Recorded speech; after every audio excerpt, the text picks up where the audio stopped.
In Matthew chapter 3, we read in verses 13 to 17, "Then Jesus arrives from Galilee on Jordan," that's the river Jordan, "towards John to be baptized by him.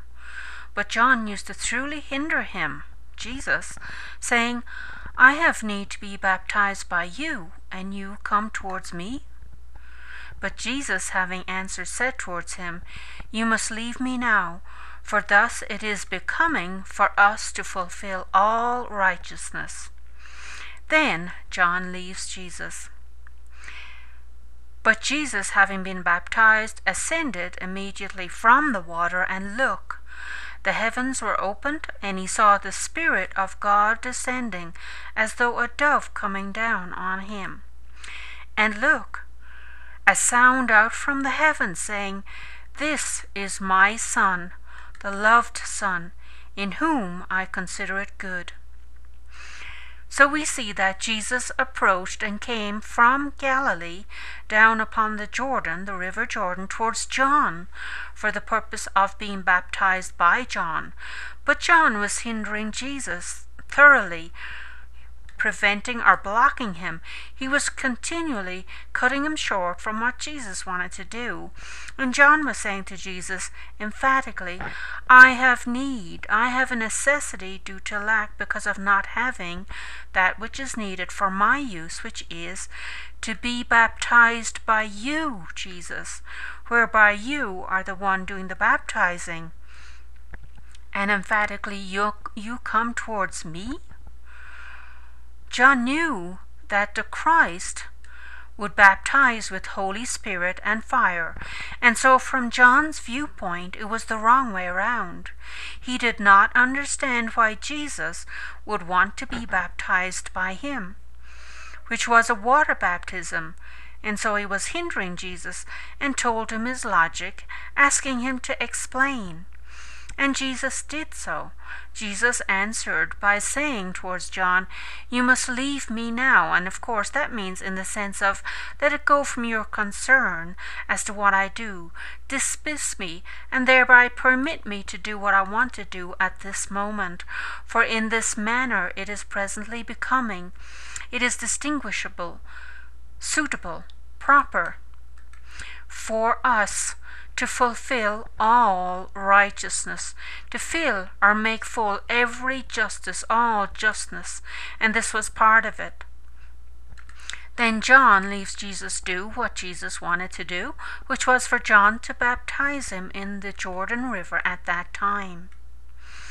And then after Jesus was baptized by John, he ascended immediately from the water. He went up straightway, in a direct manner away from the water.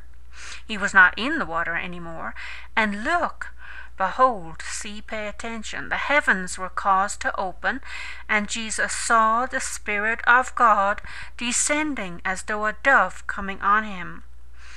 Jesus perceived and knew God's Spirit, that is, the Spirit belonging to and proceeding from God, who is Holy Spirit, as if it were a dove coming down upon him. The Spirit was not a dove, but this is how God chose to communicate what he was doing at that time. And look, behold, see, pay attention, a sound or a voice out from the heavens saying, This is my Son, the loved Son. And the word loved here comes from the Greek word agape, which is God's kind of love. This one presently and actively is my Son, who is loved by me, God. He, Jesus, originates from me and is beloved, within whom I consider it good. I suppose it well in him. I have willing purpose with good design within my beloved Son. God had just given Jesus Christ Holy Spirit, and this is God's declaration regarding the one who would accomplish God's plan of redemption and salvation once and for all. God does not say that Jesus is Mary's son or Joseph's son, but that he is my Son. And of course the word translated as though is an adverb describing the verb saw. Jesus saw God's Spirit as though it were a dove. And a dove symbolizes being true, pure, clean, sincere, honest, etc., which is the opposite of being mixed or adulterated, having guile. So this is the moment when Jesus received Holy Spirit life from God, which was similar to many of God's people throughout the Old Covenant times, who received Holy Spirit from God for a specific period of time throughout the ages, such as Jacob, Moses, Isaiah. This is the moment when Jesus' ministry officially began, for him to accomplish redemption and salvation once and for all. God had indicated that Jesus is his apostle and prophet, having received the Spirit from God.